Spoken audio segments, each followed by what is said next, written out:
Thank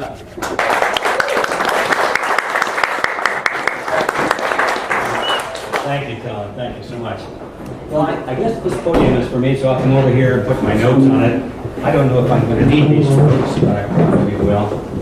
So anyway, thank you for inviting me. It's a little spooky being in this room. I don't know if we're here to revere these people, which I don't think is the case, but we're here to kind of scare away the ghosts, maybe, and maybe undo some of the work that was done in this very room 100 years ago. When Colin said that my book made a mark on him, I couldn't help but think the way my mind works that it probably was on an upper shelf and it fell off and hit him on the head.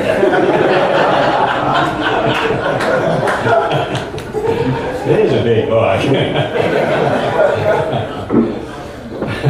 Yeah, okay, a little bit better. All right, thank you. So, okay, I'm going to start off with one of my favorite genie jokes.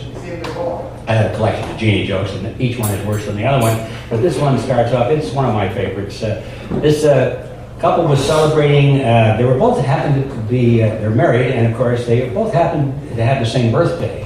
So they were celebrating their birthday, and they were both 60 years old, and they were walking down the beach. They went to the beach for part of the celebration, and of course, washed this jug on the beach in a jar, and they wiped it off and pulled the cork out, and you know what happened. Out came this black smoke, and the genie appeared. And he said, "I am the genie, and you have released me from my prison of the ages, and your reward is that I shall grant you each a wish. Whatever it is, you get it." Oh, this was wonderful. And the woman said, "Well, genie, that's wonderful. You know, I like to travel, and I would just want to be able to afford to travel for the rest of my life." And the genie said, "Boom, your wish is granted.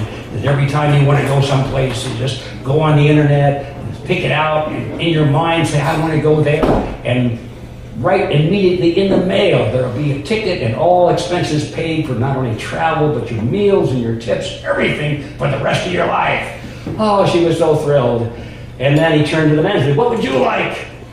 And he said, "Well, Genie, can we step aside over here? I have a confidential thing." So they moved over. He said, "You know, Genie, I would really like to be married to a woman who's 30 years younger than I am." Genie says, "No problem. Vroom, you're 90 years old." So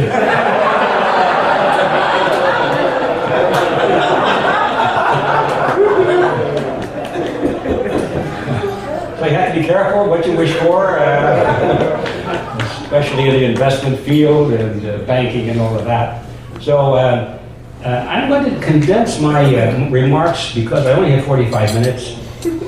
And I'm going to try and condense it down. In fact, I have condensed it down to how many words? It is, I think it's 32 words. Anyway, it's a two-sentence summary, and here's everything I'm going to say. All right. In 1913, the Federal Reserve System was created because Americans made a wish to the government genie to control the banks on behalf of the people. But what they got was a banking cartel that now controls the government. That's the first half of my speech. The next half will be, today Americans are making another wish to the government genie, this time to create unlimited quantities of money to protect them from hardship. But they are getting is something else, unlimited quantities of money being used to deprive them of their freedom. Well, that's everything I have to say. Any questions? I'm through. All right, thank you very much. I'll wait now. Well, that is the short version. Of course, lots of details to be filled in between. So let's get on with the first part, which is all about the history. And we have to condense this. In fact, you know, I'm sure, I know that most, or at least many of you have already read my book, so please bear with me if this is just old hat to you. But I see it's being recorded, so maybe some poor soul will come across the recording and say, "Hey, Maud, listen to this. I never heard of this before." So here we go. In the first part, let's talk about the meeting right here in this room that happened back in 1910. It was November of 1910, so we're just a few weeks away. from that historic event, that 6 men gathered and they all traveled. They were all part of the Wall Street conglomerate in New York, and they're very wealthy people, very powerful people, primarily in banking, and they had interests in the insurance companies and investment houses and so forth. And they gathered together, and they were told to come secretly to the Hoboken station in New Jersey late in the evening to get on the private railroad car of Senator Nelson Aldrich. Now that's a big deal to have a private railroad car in those days, probably like having your own major jet, a large jet today. So it was in readiness at the end of the train, and Aldrich and 6 others all got together, and they were told to arrive at the station under conditions of extreme secrecy. For example, they were told to not be seen together, not to come together as a group, not to be dining together publicly. They were told to avoid newspaper reporters at all costs, which seems strange because why would newspaper reporters be there late in the evening? Well, they were always there. They were the kind of the advanced version of the paparazzis. In those days, that was a good place to find celebrities. If you were an aggressive newspaper person and a photographer, you'd find them because they were before the age of airplanes. They traveled by train, and so you just hung around the train stations waiting for a celebrity to show up. So they were warned to avoid these newspaper reporters, and if they should have been caught by one and asked where they were going, they were told to say that they were going on a duck hunting trip. One of them carried a large shotgun in a big black case so that he could say, see, I'm going on a duck hunting trip, here's my shotgun. That man, we find out from his children, and who wrote about this in later years, and from his biographer, that he didn't even own that gun. In fact, he never fired a gun in his life. It was borrowed simply as a prop to perpetuate this deception and the secrecy. It was important that nobody knew that these men were gathering together, and especially that not to know their identities. When they got on board the private railroad car, the secrecy continued. They were told to address each other by first names only, not to use their last names. And 2 of them even abandoned their first names and adopted code names for their first names. Isn't that strange? Why would they do that? Well, it turns out that some of these men talked openly about this meeting in later years, but not then. At that time, of course, it was all hush-hush. If anybody had asked them, for quite a few months, and actually several years after that, they denied that such a meeting took place. So, but even so, why would they use these, avoid using their names? Well, they wrote about this in later years, and they said because the servants on board the train, they wanted to make sure that they did not know the identities of all of these people. Of course, the servants knew who Aldrich was, but they didn't know the names or the identities of the others, and they were afraid that if the servants actually picked up on who all these important people were, and they talked about it, then the word would leak out, and the whole purpose of the meeting would be negated, it would be exposed. So this is the part of the story, frankly, that really caught my attention when I started into the research project. I thought, oh brother, another book. The world doesn't need another book on banking and money, especially not from me, who didn't know anything about it. And but when I discovered the conditions of secrecy surrounding this meeting, it kind of caught my attention. And I thought, as I got deeper into it, learned more about it, that it might be a good place to start the story. Because, if you're a writer, they always say your first page is the most important page. If you don't catch people's attention on page 1 or 2, you've lost them. It's kind of like looking at a television program, I guess. It doesn't catch your attention, click, you're on to the next channel. So I thought this would be a good place to begin because, if people do things in secret, there's usually something to hide. So I was determined to find out what it was that these people were hiding, and I found out. And I kind of decided at that point that what I was dealing with was not a story about money and banking or the Federal Reserve System or anything like that. It was really a whodunit, because there was a major crime being committed. And I wanted to find out how they committed the crime and where they buried the bodies and all that sort of thing. And so that's how I tried to treat this story in the book, as a whodunit, and describe how the crime was committed and who did it and why they did it and where they buried the bodies and how it affects us today. So that's basically what happened. They went to Jekyll Island. They got on this train and they traveled for 2 nights and a day, 1,000-mile journey from New Jersey. And they got off at Brunswick. In those days, there was no bridge. You had to take a ferry boat across the inland straits to get here, which they did.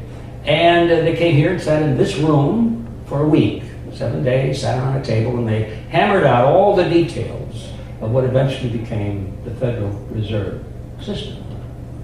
And when they were done, got back on the ferry, back across the water, back on the train, and back to New Jersey, and disappeared into the environs of Wall Street. And as I said a moment ago, for a long time, they denied that this meeting ever took place. And finally, after the Federal Reserve was enacted into law 3 years later, and after that, especially by the time we hit World War I, and the Fed was considered to be one of the saviors of America because it was generating so much revenue, easy revenue to fight the war, and people began to revere the very mention of the Federal Reserve System. Only then did these men start to drop their guard and speak openly about what they had done.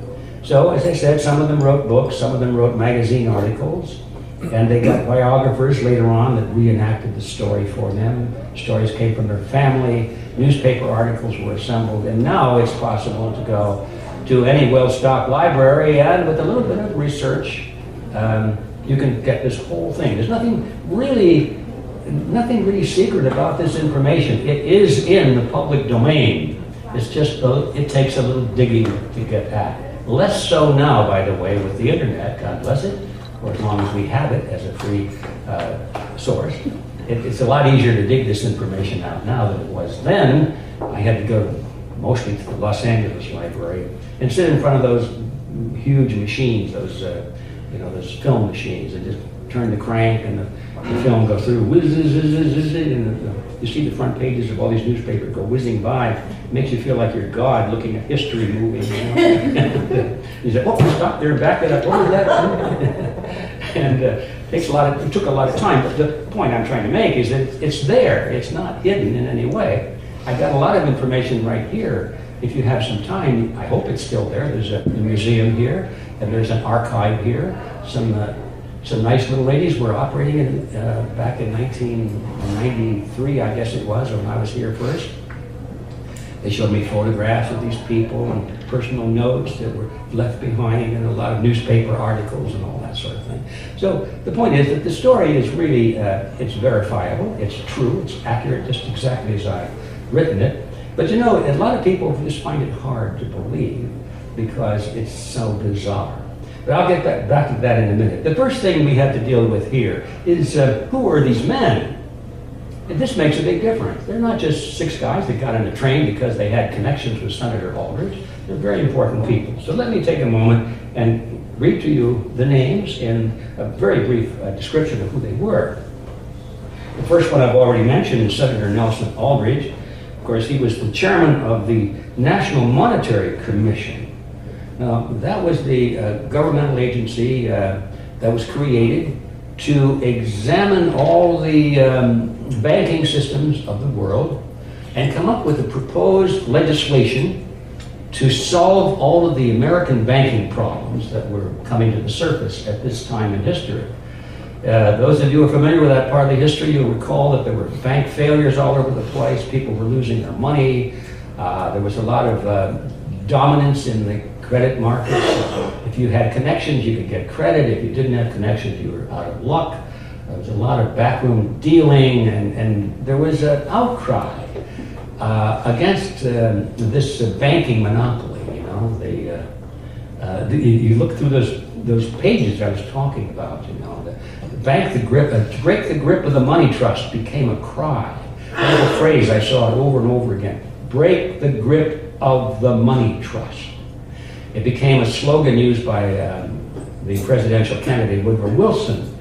He campaigned partly, to a major extent, on the desire to break the grip of the money trust, to bring it under control of the people, to make it serve the people instead of dominate the people. He campaigned on that. Little did people know that he was already in the pocket of this same money trust. They were funding his campaigns. They had selected him privately to be a candidate. He was their man. So it's one of the first examples that you find if you want to dig into the history of this very common ploy of, and the banking industry has learned to perfect it well, is that if you know that there's a public cry for some kind of reform, don't just sit back and let the reform happen. You get in front of the parade. You become the advocate for the reform. You become the leader of it. And then when people trust you, you can betray them. And this is sort of, bankers aren't the only ones that do that, by the way, but it's a common ploy, and it was so clear in this case. So anyway, I'm getting off the track. So there was this hue and cry for banking reform in America. And so this committee was formed, the National Monetary Commission, and Senator Aldrich was the chairman of it. So he was the lead person to put together the solution to this banking problem. So what do we know about him? In addition to being a senator, he was the whip, the Democrat whip in the Senate, probably the most powerful politician in America next to the president. And of course, what else do we know? He was an associate of J.P. Morgan. He was father-in-law to John D. Rockefeller Jr., grandfather to Nelson Rockefeller, who became our vice president, if you remember. In fact, remember Nelson Aldrich Rockefeller was his full name. His middle name was Aldrich, after his famous grandfather. So he was really closely tied with all of these bankers. He's just the kind of guy you'd want to lead a reform movement against banking. The next person was Abraham Piatt Andrew. Now, he was a strange bird. He was hard to find information at first, and all of a sudden it just gushed out when you get to the right place. He appeared not to be a banker. He was Assistant Secretary of the Treasury, so what's he doing there? Well, it turned out he came from a banking family, and all of his connections were truly banking, and kind of a precursor of what we see so prevalent today, that always the Secretary of the Treasury, where does he come from? Banking, yes, of course. So here's the agency of the federal government that's supposed to control banking in the hands of always bankers. It's part of it. We get so used to it, we don't even think about the significance of that.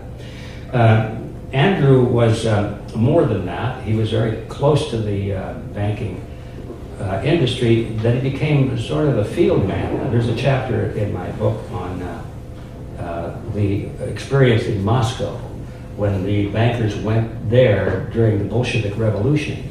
And they dressed up as officials in the Red Cross. Actually, they literally purchased the Red Cross with some rather large donations, some grants. They were able to get control of the Red Cross. And they had sprinkled it with boards of directors who now controlled it. So now all these bankers were suddenly given commissions as officers in the Red Cross.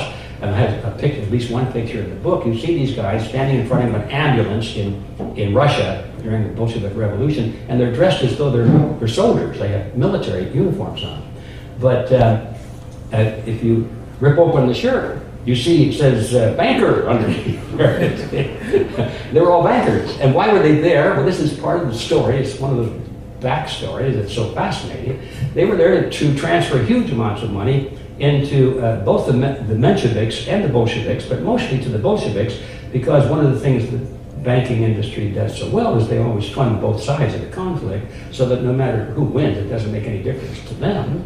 They win either way. And that's the game they were playing in Moscow. But they saw that the Bolsheviks had the greatest advantage, and so they put, I've forgotten the number, but huge numbers of millions of dollars into their pockets and made it possible for them to win the revolution. And of course, then we go on, why did they do that? Well, they had deals to be made, and they walked off with a great deal of influence over the Bolshevik government, which was always crying, and the Bolsheviks were crying, down with capitalism, we'll hang the capitalists with their own rope. And yet the capitalists were the ones that were funding them. And, you know, it's the same old charade that we see going on around the world even today, or I should say, especially today. You can only trust these people as I can't complete that sentence. You can't trust them at all. So that's a incorrect start. So okay, I'm off the track a little bit, but that was Abraham Piat Andrew. He was a very influential person in that Russian story, that Bolshevik story. Okay, he was there. The third man was Frank Vanderlip, who was president of the National City Bank of New York, which was the most powerful of the banks at that time.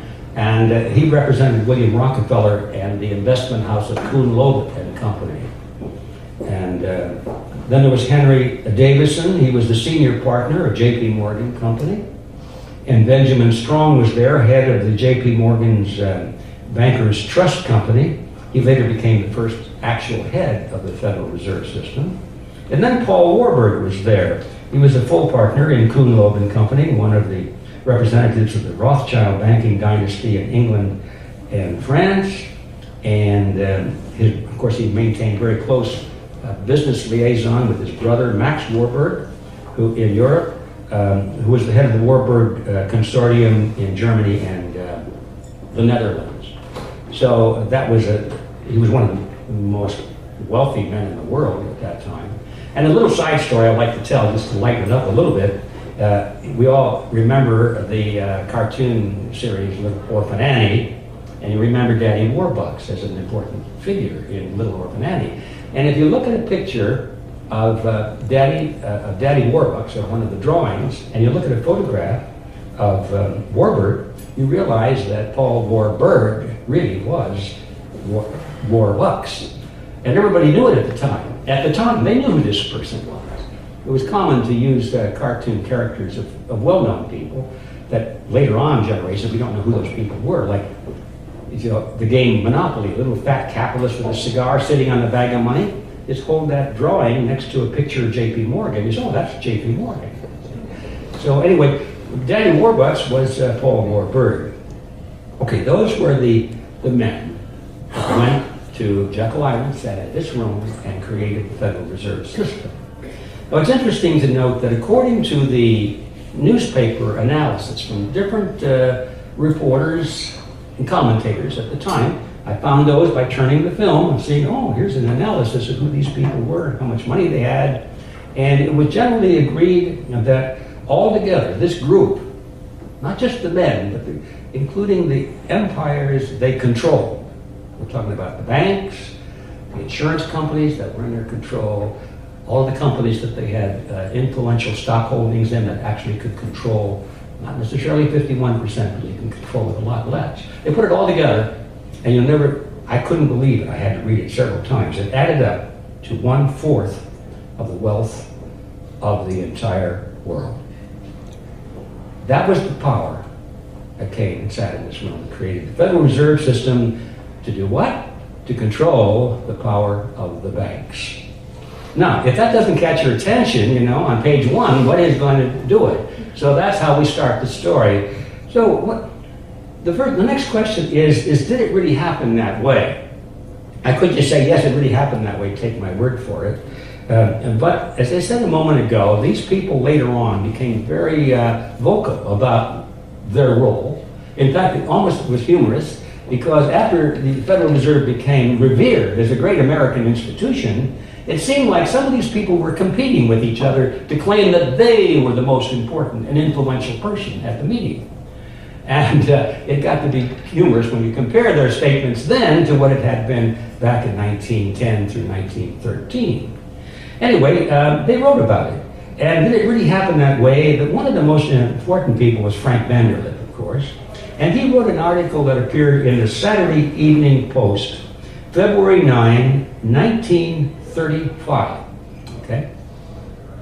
Now later, this same information was repeated in a book he published, but this was the first public awareness of this information in 1935, and he described the secret journey to Jekyll Island, including the code words, and he just laid it out exactly how and why they did that. And here's what he then said. Vanderlip said, if it were to be exposed publicly that our particular group had got together and written a banking bill, that bill would have no chance whatever of passage by Congress. Well, duh, of course. If the people had known that the fox had built the hen house, they wouldn't have trusted the hen house. So that was really it. The reason for all that secrecy was so obvious, but we know now for sure because Vanderlip spoke about it. And he not only spoke about it, it was not an admission. His attitude was, weren't we so clever to do it, because it really was a great thing that we did. But we had to fool Congress, otherwise they wouldn't have allowed to do this great thing that we did. That's how they usually explain these things away. Okay, so the next question is, why did they break the grip? See, the story, as I just said it, I don't want to say it too many times, but they didn't want Congress to know because they didn't want the people to know that it was they, the bankers themselves, who were writing a bill supposedly to break their own power over the banking industry. Now there's something else that we have to learn from that meeting. I came away from all of this with the conviction that if we really understood all of the interplays and all of the motives that were exchanged in this room back in November of 1910, we would understand literally everything we need to know without knowing any history that followed it, everything we need to know about the Federal Reserve. One of the things, of course, I just mentioned, the secrecy. Why? Well, because it reveals that the Federal Reserve Charter itself is written by the people who are controlled by it. Now that leads us to the second amazing discovery. What is this thing? How is it possible for people to write their own rules for control? And the answer is a cartel. I suddenly realized then that I was not looking at a government agency being formed. I was looking at a cartel being formed. No different than a banana cartel or an oil cartel. This happens to be a banking cartel. And this happened at a time in history, the turn of the last century, when there was a great movement going on where monopolies were springing up all over the place, of course. Like, we all know the great robber baron monopolies, the Rockefellers and all of them, they had climbed to the top. And now that they're at the top, they wanted to keep everybody else from climbing that same ladder, so they started to control ladders. That's what they wanted to do. And but this was the time when these monopolies were coming together, and they were joining together. Now you see, at this time,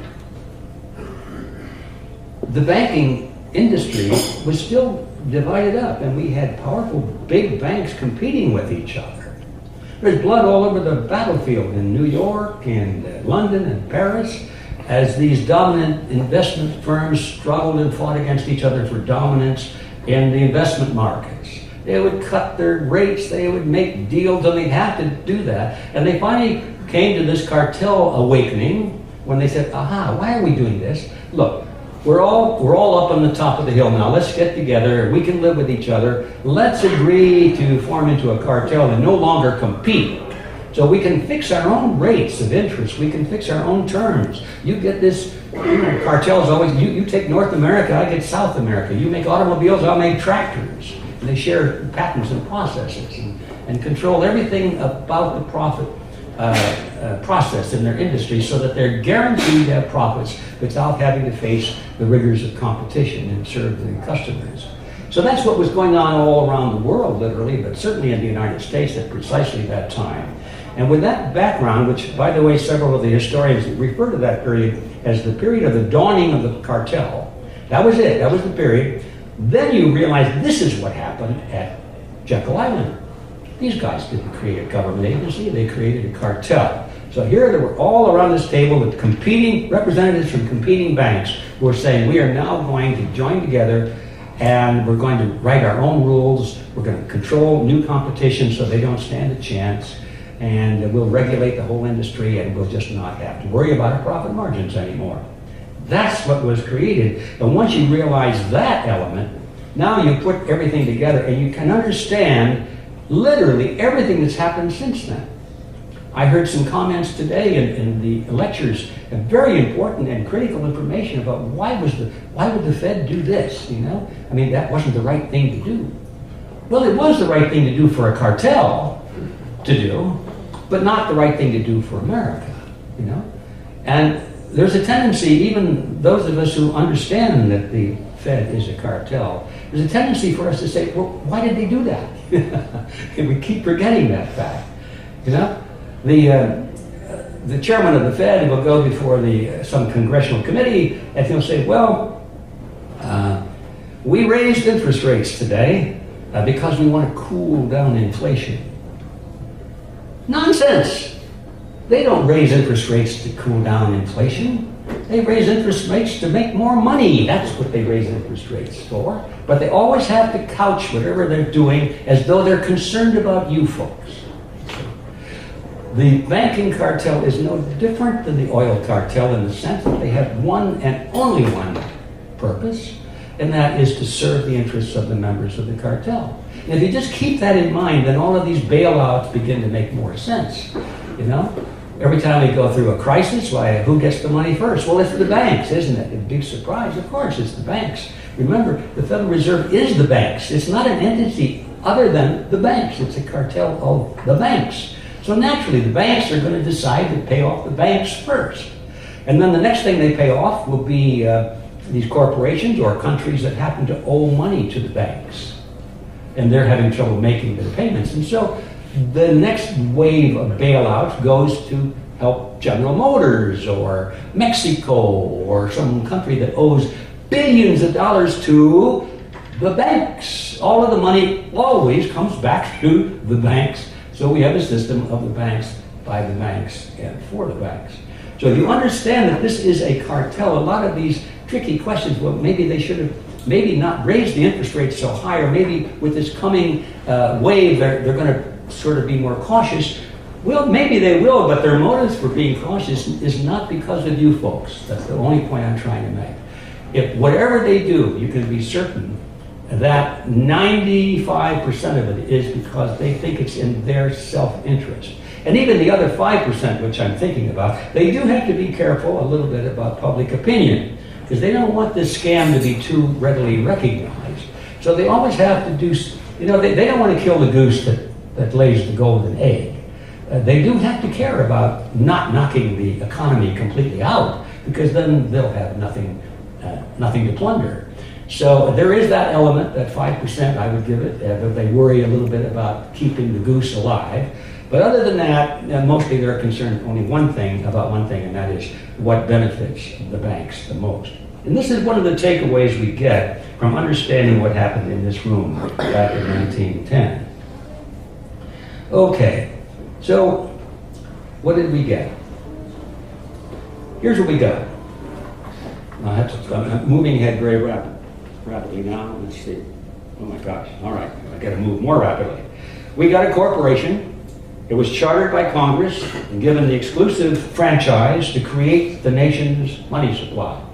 Just think about that. Creating a nation's money supply is a privilege of the sovereign nation. They create their money supply, but not in the United States.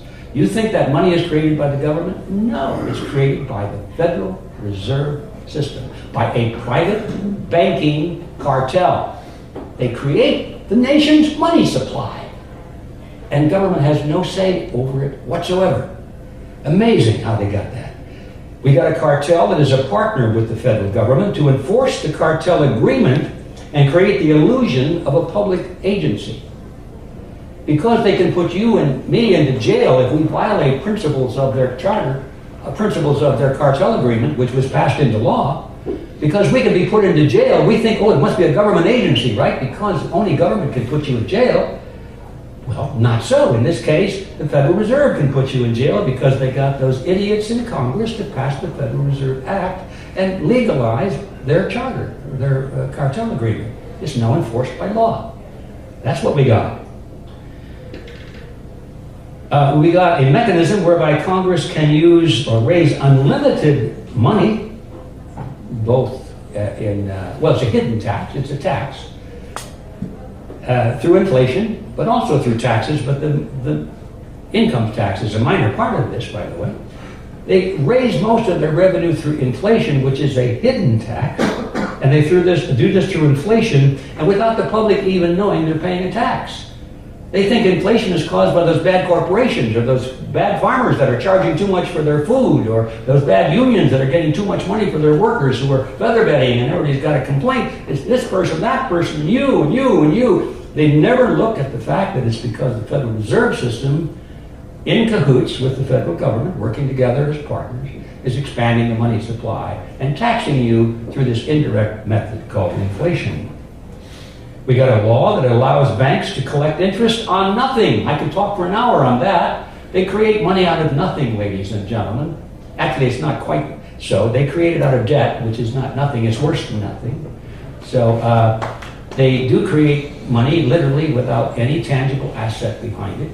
Maybe your credit, your goodwill, your willingness to provide labor, that's all that's behind some of it. And much of it doesn't even have that behind it. So they can create money out of nothing, and that's bad enough, but they charge interest on nothing.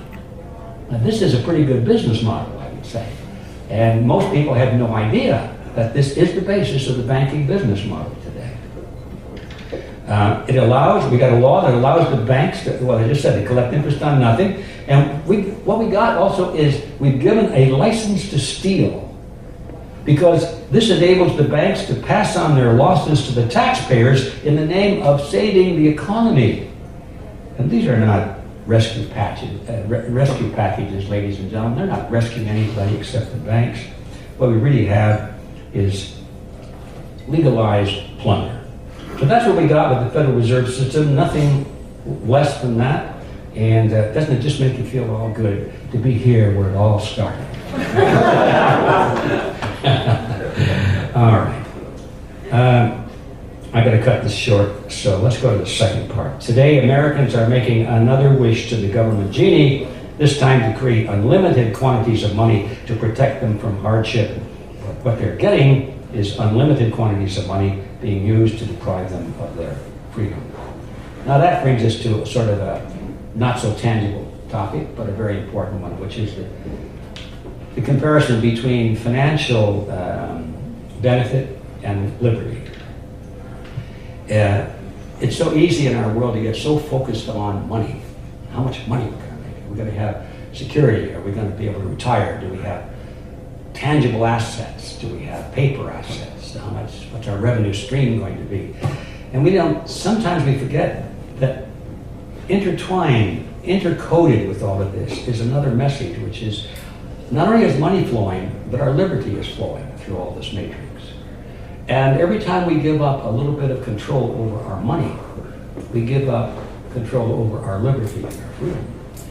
And the only way to get absolute security, an absolute absence of worry about food, shelter, and all that sort of thing, is to give up your total independence. A slave on the plantation had no particular worries about meals or lodging or medical care, anything like that, but they were a slave. And this is not just in the plantation, it's all around the world. Slaves have no worries except their loss of liberty, their loss of freedom.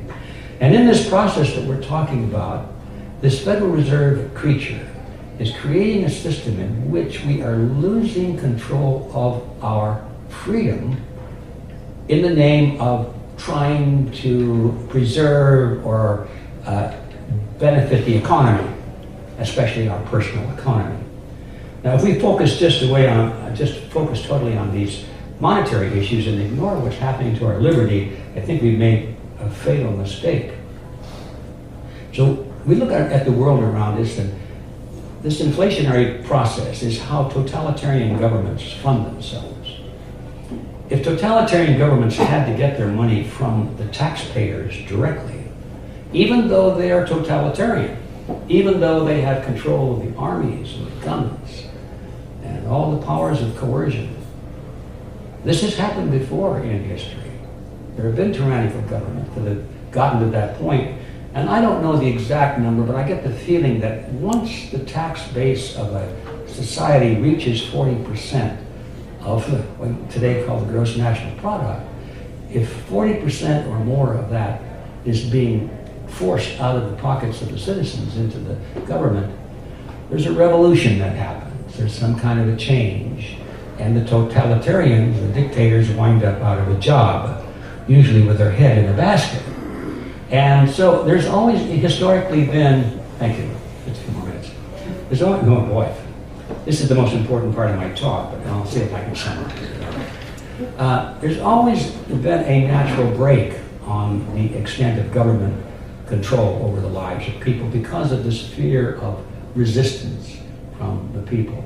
Today, with this central bank mechanism where they can create money out of nothing, and they don't even need to tax you, but they tax you for other reasons, but not for revenue.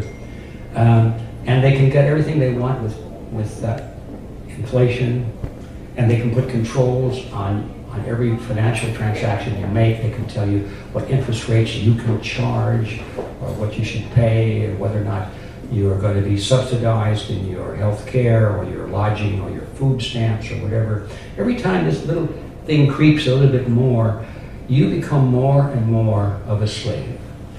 And this is moving, ladies and gentlemen. This process is moving. It's not static. I remember years ago, I tried to analyze this thing. Where is it going? And it became clear that it's not difficult to tell. If you take a piece of paper mentally in your mind and chart the expansion of government over the years, as far back as you can think of, you see it started off in this country, it started off post-revolutionary years. It had maximum freedom. There were very few things you couldn't do. And that was the period of greatest growth and prosperity and freedom, I might say. All of that. But then the government started to grow. This regulation and that regulation, this agency and this protection and that subsidy. And it was all for your own good, of course. All of it, supposedly. And if you chart in your mind that growth of government going up, up, up, up, up, up, and then at the same time you create a counter chart showing the loss of personal liberty, you're going down, down, down, down, down, in perfect match. And all you have to do is, in your mind, project this line into the future, and you can see, without being a mental genius, that unless there is something to change these forces, the growth of government is going to go to 50, or it's already past that point, I believe, but it goes to 50, 60, 80, 90, and then it hits 100%. 100% is where it's headed. That means no free market. That means no money, literally. We're all worried about money. It means no money. It means a chip in your hand. It means you get units for being a good boy and girl and doing what you're told to do. And you assign the job that you are qualified for. And if you step out of line and you criticize, you're through. You're out of it. You can't even buy food. You'll be dependent totally on charity from people who themselves are struggling to exist. That's how they intend to control everybody, is through this cyber money that we're all talking about. So that's where it's headed. And anybody can see it. You don't have to, it's not even controversial. This is where we are headed if we don't turn this around. So I'm going to wrap all of this together and just say that whatever our deliberations are in understanding the monetary system and our investments, I'm not advocating for a moment that you give up any of those things. They're very important. But they're all predicated on the survival of our liberty and our freedom to exercise freedom of choice, to make these investment decisions, and to use a monetary system that has value. So along with all of the other plans and dreams that we have here, I urge everyone to put onto that list of things to do tomorrow morning is do something, ladies and gentlemen. Do something to save the system, to bring the system back that we once had. And that's going to take a little research, going to take a little joining with others, and if you're interested, contact me at some time and I'll tell you what my plan is to do that. I have a plan, and if you just want a little clue, look it up. It's called Red Pill University. redpilluniversity.org. It doesn't sound very serious, but it is very serious. And so look it up and you'll see what I think we can do to turn this around. So either way, that's my story. I'm sticking with it. Thank you for inviting me.